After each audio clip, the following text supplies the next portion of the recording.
ঘুম থেকে উঠে জল দিতে গিয়েছিলাম, তারপর এই যে গোমাতার সঙ্গে আমার দেখা হয়ে গেল। অনেকক্ষণ দাঁড়িয়ে থাকার পর ঘরে এসে ফ্রেশ ট্রেশ হয়ে চা খেতে লেগে গেছি, তারপর রান্না বসিয়ে দিয়েছি। কারণ হচ্ছে আজকে যেহেতু বিভৎস গরম, তাই রান্না বান্না শেষ করে নিচ্ছি।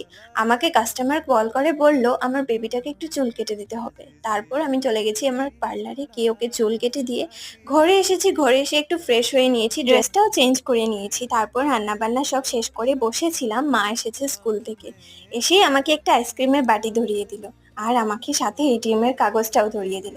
এই যে আমি মায়ের নাইটিটা পরে আছি, মায়ের সাথে গল্প করতে করতে আইসক্রিমটা খাচ্ছিলাম আর এটিএমটা ভালো থেকে দেখছিলাম। সাথে আমার চেকবুকটাও এসেছে, এই যে তোমাদেরকে একটু দেখিয়ে দিলাম।